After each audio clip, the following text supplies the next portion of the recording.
Jaunique Sealey. Jaunique, there's an old joke in the music, I don't know if it's a joke or a critique in the music business. There are too many lawyers in the business. Any lawyers in the audience? Oh. Well, Jaunique, without wishing to expose or publicly embarrass you, you're a lawyer. I am. I am a lawyer. Ex-lawyer or current lawyer? Technically an ex-lawyer, but you're always a lawyer if you start out as a lawyer. It's a different type of thinking. I've transitioned into a marketing and business development role, which is a different iteration of my previous career. So you're always a lawyer. You always think similarly, but the challenge in changing roles and becoming on the transitioning to a biz dev side is to break outside of that box of thinking. So, Jaunique, you are the head of business development at Atom Digital. Atom is a company that runs the marketing side of a number of very high-profile artists, including Lady Gaga. What are you doing at Atom, and what did you learn at Harvard Business School that has benefited Lady Gaga and the other notable artists in your stable? Well, Atom Factory is the global the umbrella company, the management company that counts Lady Gaga, Grayson Chance, Mindless Behavior, Toni Braxton, Nas, amongst other artists on the roster. Atom Digital is it's a own separate division. Part of the digital marketing team was organized within that division, which is the team that I head. What I learned at Harvard Law School, but even adding on some of the business experiences, including at Universal Music and digital strategy, is that you have to establish an authentic connection one way or another with your audience. And as the artist gets larger, you have to move from introduction to continuing a conversation where the discussion and the content and the connection is still authentic and it's still relevant. So there's a lot of challenges that, not just being a lawyer, but I think as an experience in the industry and watching the evolution of the music business, especially on the digital side, there are a lot of lessons to have been learned through failures in the past, business models that did not work, to try to avoid those failures in the future and try to create a different kind of conversation with the audience for the future. You talk about something called authentic connection. Is that the same as Evan's notion of an intimate economy? It actually is, and Evan and I had a little conversation before that we have a lot of the same ideas about what the consumer proposition should be. I actually was at a law school alumni event a few months ago, and somebody said something to me. I was still working at at Universal Music Group, and she said something to me, I think, to kind of shock me. And she said, "You know, I don't give a crap about your guys' music. There's nothing that you can produce that will make me care more than my 9-year-old niece's dance recital video." And at first I mounted an argument why I thought that was incorrect, and I think there should be, and I still think that there should be a market for professional musicians. I think there should be a pathway to create recorded music professionally, and I'm very much committed to that. But I thought more about what she said, and what she was saying is that, bottom line, she wanted to care, and she wanted to be part of the story as the audience. So the intimate economy is allowing fans, allowing individuals that are going to patronize your work as an artist to be part of the story and to give them something that they can care about, where there's a connection that feels more authentic than just something being pumped at them from a large company, at a distance. So, do you think that artists know what their audience wants, and really the job of the 21st century artist or artist management is to determine what the audience wants? I think that in part the artist is responsible for knowing what the audience wants, but I say that with a caveat. I think as an artist, you need to be so connected to your fan base that they become a part of what you produce, and that your content is not only excellent but is relevant to your audience base and continues to be so.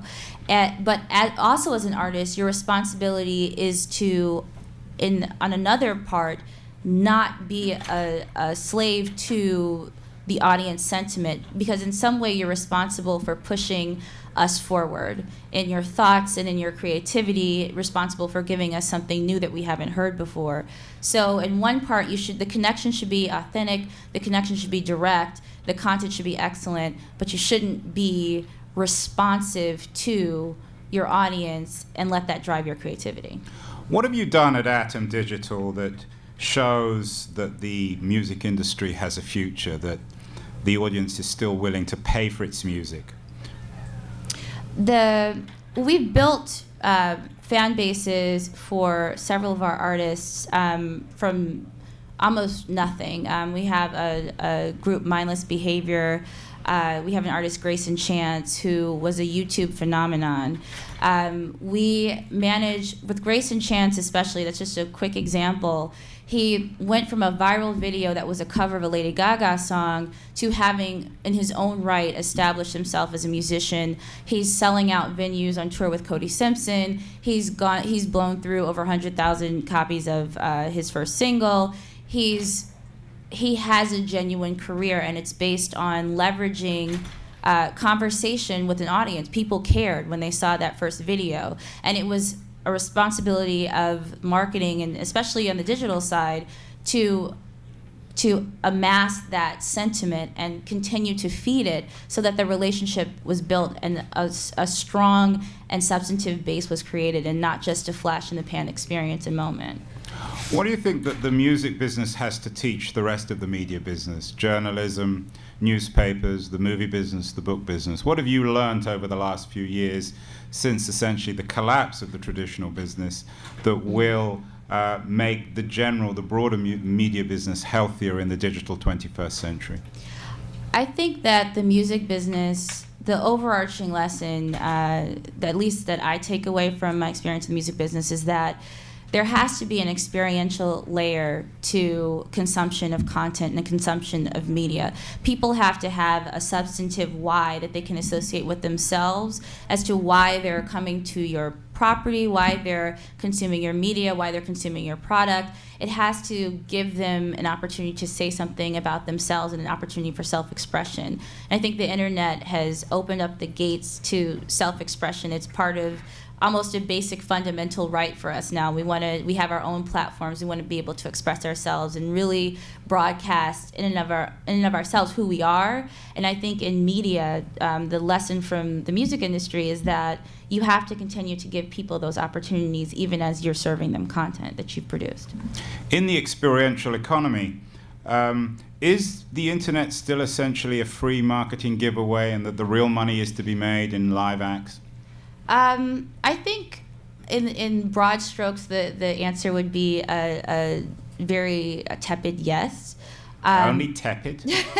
Tepid yes, because I think that there's untapped potential in the internet space to leverage experiences that have not been created for people. I think that there's still a huge gap between what consumers want to experience, what they're doing in their natural day-to-day existence, and that they can't really do to the highest level but for technology. And I think that technology is not yet, even though we have an infinite number of technology solutions that are offering people different types of experiences, I don't think we've gotten to the place where technology is actually representing for people what they would like to do, but they can't but for technology to its fullest capacity. So I think that there's a lot of potential still in the experiential realm within the digital space. But the experiential economy can't be pirated, is that correct? I think when properly exacted, the experiential economy can't be pirated. It's, you can't pirate an hour's worth of highly relevant programming that you're enjoying, and somebody picked the exact right songs for you, including the right proportion of songs for discovery. You can't pirate that experience. So if it's done correctly, and using that as an example, I think no. So I hope you're more than tepidly optimistic about the future of the music industry?